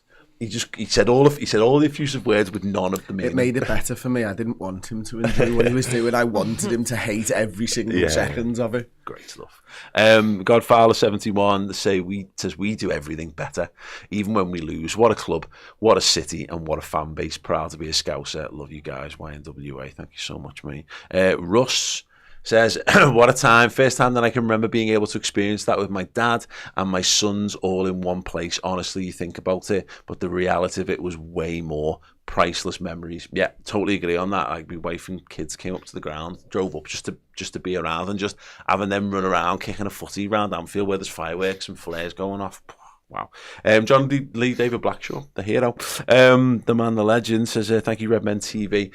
Such joy for us all worldwide. And AJTTY says, if it weren't for City and their 115 charges, we'd have won 4 titles in the last 7 seasons. All while under FSG. Can we have them back? Comment. Can we have them back? Yeah. I just give us them. People are saying, no, they shouldn't. You shouldn't celebrate them. Or you shouldn't really have them. I'm like, fuck it. I'd be putting a second bus on with fucking Jäger and Bobby and fucking Sadio. With all Adrian. Get Adrian back. I shall have a few more t-shirts as well. Change the use to like a 23. Oh God, yeah. Love a bit of that. Okay then, Chris, give me one of your favourite moments of the day and beyond. I mean, we've talked about the concourse, but that was one of my favourite moments of the day, the concourse, to be honest with you. Pick us one that we've not discussed already. Can you go to Chloe first? She's not said anything for ages. For me, it was most defo before kick-off, where I just had a moment and I just FaceTimed my group chat. I'm so blessed that my family were made me to be football mad, but also Liverpool supporters. And they went to games before me. My sister took me to my first ever game when I was younger. Then I started going with my brother. And, my dad stopped going after the likes of Hillsborough. So just FaceTiming them when they were all in one place and just letting them listen to Anfield sing before the players came out. And like, my sister cried because, I'm so lucky that I get to be inside that stadium. They're not as fortunate. They've been inside that stadium loads of times. But for that occasion, they weren't able to be there, and to just be able to FaceTime them and to just sit there in absolute disbelief at like how lucky I am to be in that moment, and to let them sort of experience it, even if it was through, a camera, and just facing the sea of red in front of me, hearing them sing along to, Hand It Over Manchester and all of that. That for me is the greatest moment, because we've spoke about it before. we all absolutely live and breathe football, but it's the people who you go the game with. It's the people who, you know, you stand by and who you support it with that make it special. Just talk about it with. Exactly. They're the people who make it special. And for me, that is my family. And there's been times this season where, like, I've not lost my love for football, but we all know how much football used to get me down. Like, I would be either on top of the world or completely in the pits of hell, depending on how Liverpool did in midweek on the weekend. This season, I've let that go. I've kind of been able to switch off from football. The Etihad City is the only game I've missed this season in the Premier League. And sitting in that ground, I remember exactly why you travel everywhere, why you go and you wake up at 3 a.m. to do Ipswich away for an 12:30. Like, you go to Plymouth, even Plymouth, that was a horrendous away day.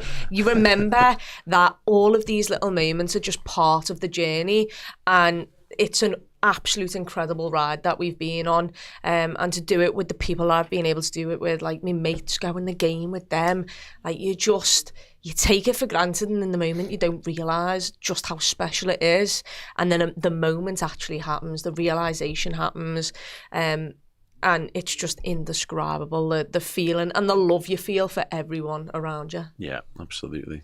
Dan? Yeah, listen, it was a perfect day from start to finish, more or less. Let's have it right. Better than I ever could have envisioned or imagined. And I've waited my entire life for that to be a thing. But for me, it was actually sort of the closing stages of the match and sort of the final 10, 15 minutes of the game, and then the post-full-time whistle, and just the sheer celebrations and the love that everybody felt in that moment. And I enjoyed embracing it, soaking it all in and being a part of it and singing the songs and dancing and all that side of it.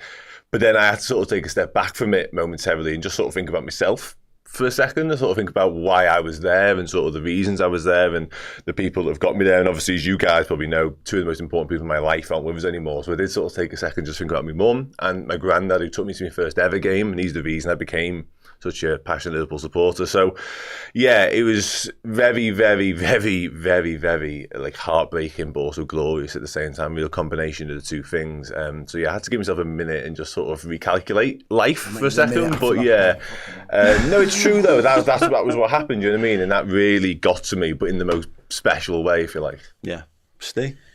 For that, sorry, mate. I FaceTime with Lucas. I apologise in advance. It was very unprofessional of me, but I wasn't not going to do that.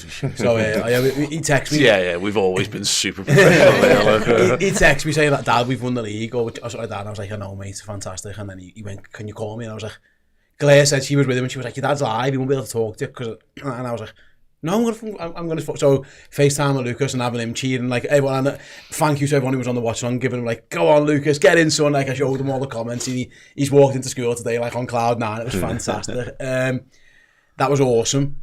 And then being at Anfield with you guys, and we're trying to do that video, and what it turned into, and the mad scenes, and randomly, like my brother and my sister and my niece were just there, they turned up unexpectedly. Those scenes were unbelievable, fantastic. And then the third, I'm doing 3. The third one was when I got home, Lucas had waited up for me, give him a hug. My daughter was obviously, she's not that bothered, she was asleep, and then Claire was there, and we just sat and had a chat. And we spoke about a few things, like, you know, bloody hell, like you know, what you've been, I'm same as you, up and down the country, all around Europe.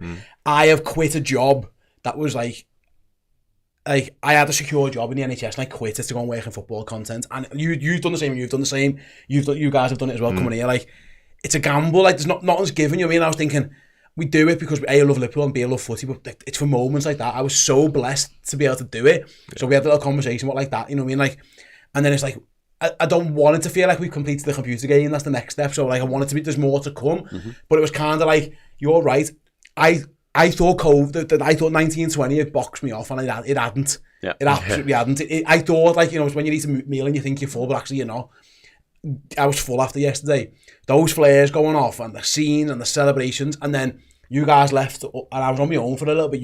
Everyone had gone, and I walked back, and I parked miles away, and I had half an hour walking back on my own, and I was thinking, it was like a bit of a come down, but a good come down. And you're same as Dan. I'm thinking about like people and friends and family, and like the reason why I support Liverpool, the reason that you put I invest so much into like 11 lads kicking a ball. Yeah. That's what I do. You know what I mean? I talk about it. It's my job.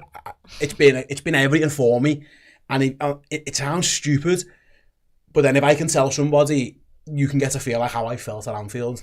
Every single one of them would support a football team like I do. Because if that was a drug and you could bottle it and you could sell it, we would be bazillionaires, honestly. Because that feeling of the togetherness and the community was it's unparalleled. I've never felt nothing like it before. It was different in terms of like, it was just bizarre. It was unbelievable. The only thing I compare it to is like wedding, chat. I mean, my kids being born.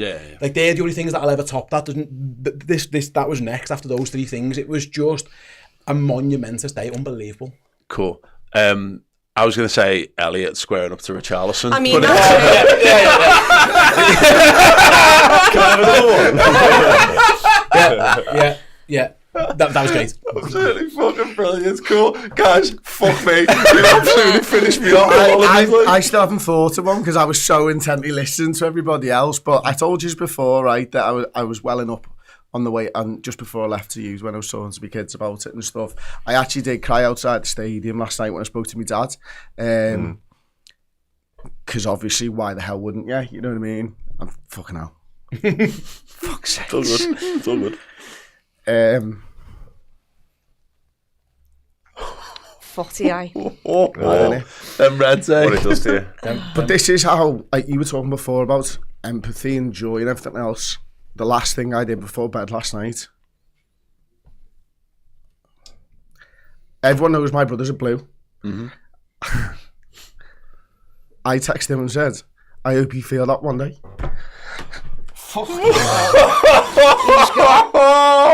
Counterpoint, I hope he doesn't. You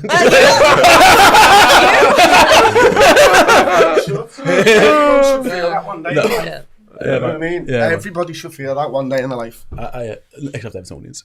I don't care, mate. I was happy. I'm joyful. I don't give a shit if anyone else feels like that. No, I'm with you, man. I want them to. So there you go. Yeah. I was also going to say, when Joe Gomez got his song sang, wasn't that lovely? That was great. Did enjoy that. He looked very shy. He did. And I'm glad. I think Endo getting his song was absolutely brilliant. But the Gomez one was such a... Because he's been injured for half the season. You know what I mean? He's just not been there.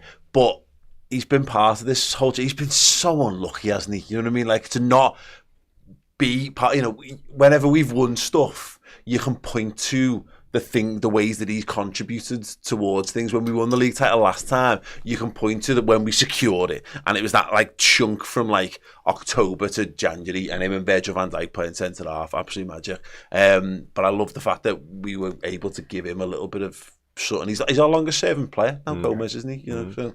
Can I also just shout out to my family, because they support us in everything they do. They usually come down at about 20 to 30 of them. And before I joined Redmen, I watched the games with them. That's like with my family. They started my YouTube channel with me. I got me nan, who's 93 and sat in a Liverpool top yesterday, loves the football, adores the football, sees Diaz's goal, sees it on a replay and thinks we've gone 2-0 up instead of just the 1-0. We've all done that. Was nan on the sherry again? But I have made them sit in front of a camera when they've not wanted to be part of a YouTube video. Me dad's done it, me brother's done it, me sisters have done it, my mum has done it, even though she does not want to be on it. And you know, without them, like they're the reason I support Liverpool. I adore football. I grew up in a mad footy household, so it was never not possible to not love Liverpool. But to see me now and to see like the fact that they now sit there and watch those videos of me inside the ground. My brother helped me get a season ticket. It's ridiculous, and yous as well, because this, you know, for the past 2.5 years, my match day routine has been seeing your faces every single week. God help you. So there is no better people to do it with than yous and the Bloxham household. So shout out to them. The one of my slightly nice ones that isn't just me poking fun at Gary Neville and Richarlison. was when we were filming outside the ground, and I did a little bit. I've got a video going out this evening probably, because I did a reaction video after we won it last time but it was in the living room of my house, and I've got like my mad lockdown moped, and like trying to explain what it meant, and I was just like, oh my god, I can do that video outside the ground, and the amount of people I was trying to like do like emotional moments, and people kept going, oh, Redmen TV, oh, yeah, all right, lads, I'm going. And anyway, it was this really troublesome thing, all right, lads, I'm going, yeah. And some lad, who was obviously selling the replica medals, just saw me and went, oh, mate, yeah, and just basically handed me one. I was like, and the video I got of you is insane. Absolutely incredible. But it's just like, they're the moments where, again, human interaction, being able to just feed off that happiness, and that when people think of football fans, they think of the negative side of football fans getting together, and every fan base has got them. But that's twice now I've been to Anfield the night the title's been confirmed. To be able to experience it freely this time, as opposed to feeling like you're a bit naughty, or you can't be there long because you might get in trouble or whatever. Like I was looking for the footage of that, and I realised that I didn't put my face on any of that. I didn't do any, which I obviously done this time, because it felt like, I was like, oh, I can't be arsed with the comments of people going, COVID, what are you doing out there? You shouldn't be all, given that I had COVID and put videos out about it and all that kind of stuff. So, yeah, to be able to freely go and mingle amongst happy human beings. Mate, that moment, one of my favourite parts when we bring it back to it, was when we turned up, and I see you give you a hug. You come over, give you a hug, and I didn't know where you was, and I was there, stay! And I turned around, and Chloe is on the top of the car doing this. I mean, so like, have you seen that video when those lads are on the balcony dancing with the other lad below? That was me and Chloe. We were both like this to each other. It was magnificent. And then you come down, and then Elle comes over, was like, this is class, this mates party time was brilliant. That was your kids coming through, and me just lobbing them against the wall. That post-match stuff was the most pure Redmen. You know what I mean? Because it started off in the house, and we were talking about last week was the 15th anniversary. We haven't talked loads about it. There'll be more to come, because the title stuff's got in the way in some regards. We're going to be doing more. Something's going to get in the way. 35 for something fucking else. If something's going to get in the way, thank God it's that. But to that, it started off in the back room, and then the peak of it was very much Jurgen Klopp, Brendan Rodgers 13-14 to COVID, where we were outside grounds speaking to all kinds of people, getting mobbed when we were winning big games, and just totally elation and throwing ourselves into it. And it was such a lovely throwback feeling, where people were jumping and singing and shouting and wanting to get and grabbing microphones just to sing Virgil van Dijk's song. Someone had one of our things off, that's why you've got a red one today. Some fella robbed one of our microphone covers at one point. I don't think it was some fella robbed that. I think Frank just fucking lost that, I'm pretty sure. It was pretty windy there last night, and Frank had 5 mics or something. I just can't believe that someone rocked up with a ladder to Anfield just to put it up against the wall so they could climb up. Mate, honestly, I was with James, I had my arm around him after the game and stuff, and we were just looking at the flares and that, and I think he turns around and goes, I reckon these have been stockpiling them behind the toilets for months, Like the idea that someone just hiding flares in the corner of Anfield to bring them out, because some of the foresight that people have is amazing. Like fireworks, it never entered my mind. No. Let's just bring a load of fireworks to the ground. Why not? I mean, it depends on the area you live in. Round ours, fireworks are on hand for any given possible moment or opportunity. So people also Arne Slot singing the Jurgen Klopp song, by the way. Good show. Yeah, my days. Measuring a man. Oh my days. That's a man who's secure in himself. Oh yeah.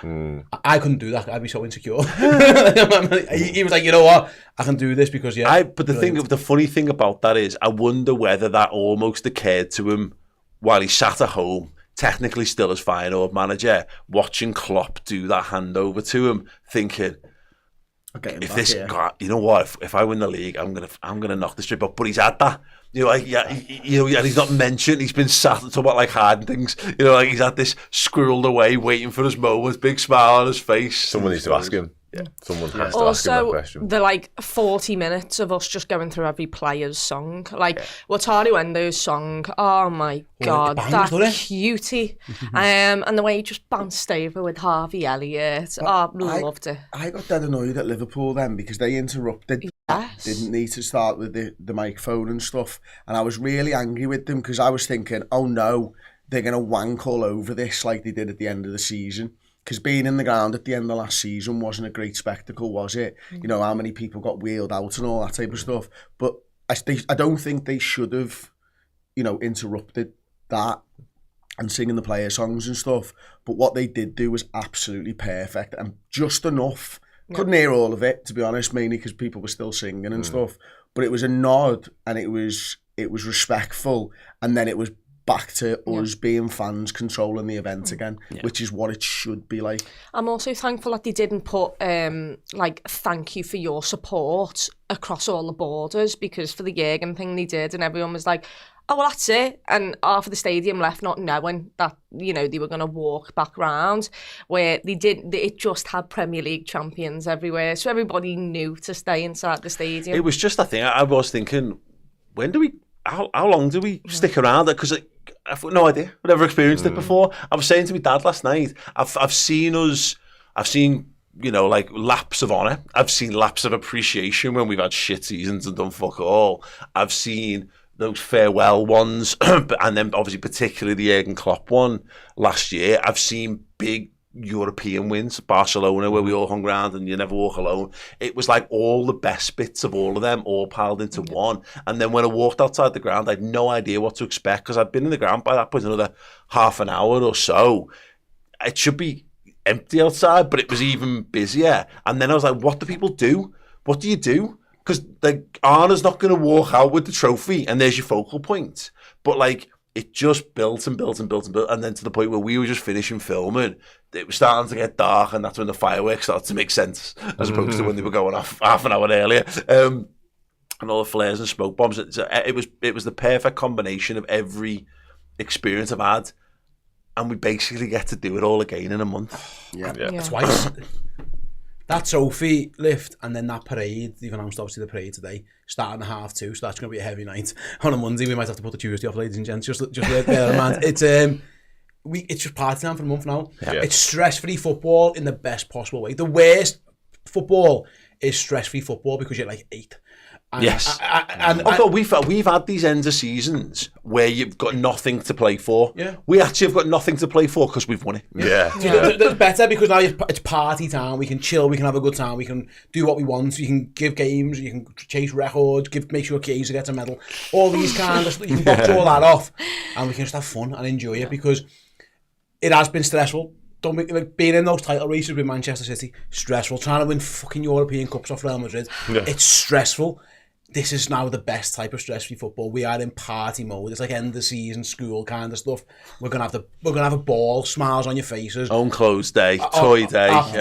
If own clothes day includes red, because my word at Anfield, she looked beautiful yesterday. Tell you what, mate, she looked fantastic. I said this on the last show, but Virgil van Dijk needs to take up influencing online, because he with one sentence in an interview, he had 250,000 people dressed a certain way, and everyone had either a red top, a red scarf, a hat on, a combination of everything. I saw a guy in a Liverpool Santa jumper, because it was clearly the only red thing.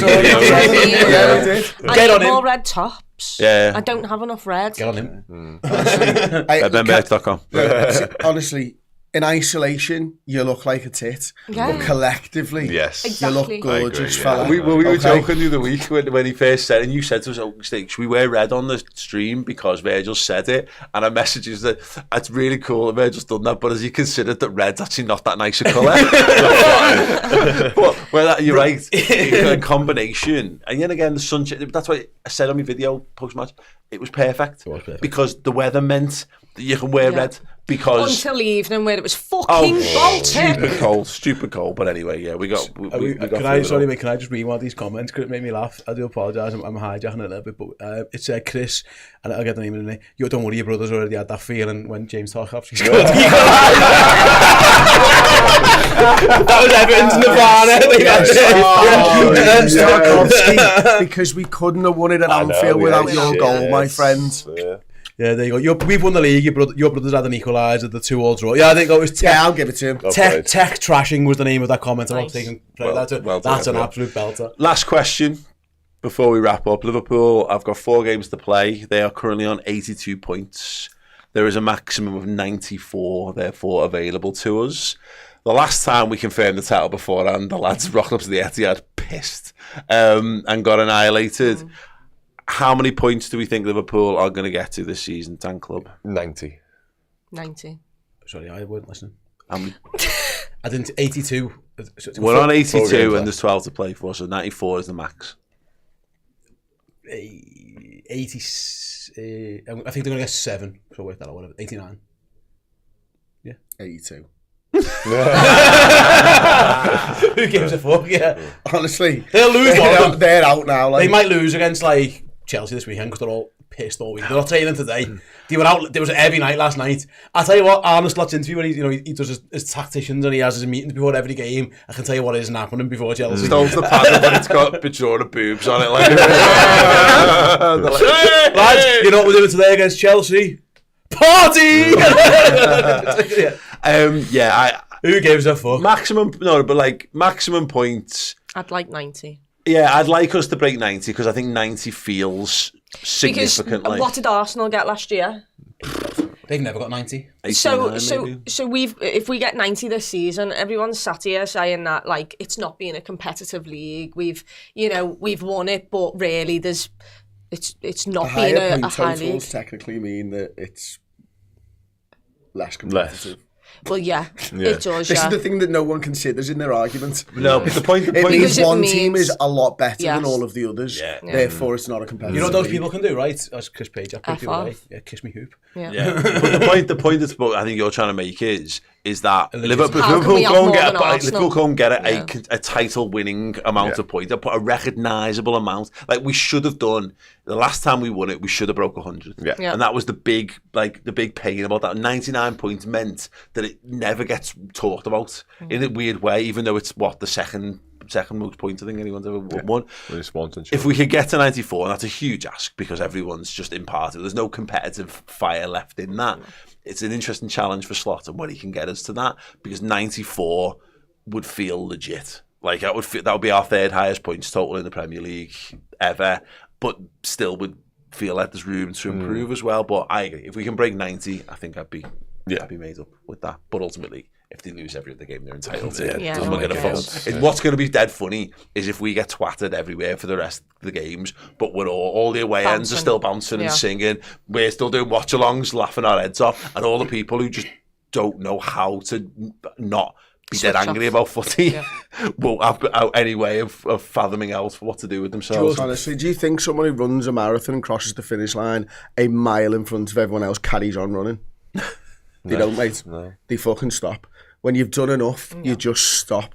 And that's what it comes down to. When you look back at it, points totals is great because it's something that everyone can understand, but it's actually how many games before the end did you win the fucking thing. That's what matters. Not what the final points total was, although the majority of people consume it that way, and I think wrongly.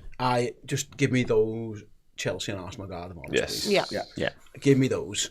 That's better than any points total. It'd be funnier if we lost every game. I hope we don't. But honestly, give us a guard of honour. I hope not. I've got Brighton away on my birthday, please.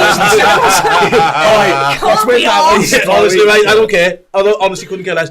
I might even just watch the Guard of Honours.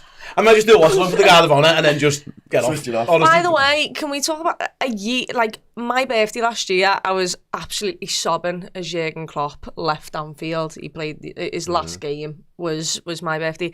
This year, I'll be bouncing down to Brighton, the happiest I've ever been, as the Reds have won a league title. I mean, like that for you, girl. Thank you. Stun, Love innit? that for you, girl. Yes, Queen. That's a bit of you. I want to hear stun from you. Stun. Delivery.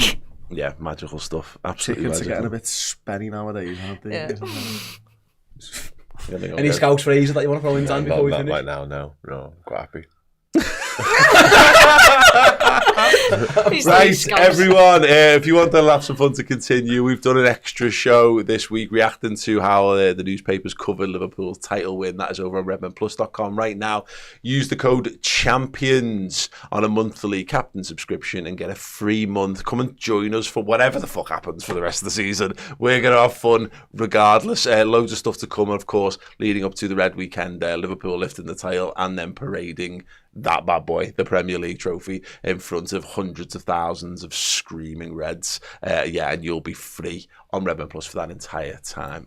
So come and join us for that. And of course, the Final Word show, which you mentioned already, come and revel in it. Never been a better time to be a Red. Also, I mean, self-promo, but you and me did vlogs. And if anyone wants to see what Anfield was like, all the scenes that you've not seen captured by Sky, then get over to our channels and watch the vlogs because they're ridiculous. Very good indeed. And last time, Mr. Super Chat, Anthony Hewitt said, I was at the Cork gig. You're all true gentlemen. I'm not sure that last part is true. I'm not even sure the first part was true. To be fair. You got no way of verifying it? I got no way of verifying it, but I'll believe you. Show receipts. Thank you, as Steve mentioned before. Thank you to everyone who came out in Dublin and Cork to see us. And thank you to everyone who come and said hello and said nice things to us at the ground, and everyone who's watched this and everyone who's supported us this whole time. I'm used to this being the wrap-up one for the season because the season's normally decided on the last game, but we've pissed it.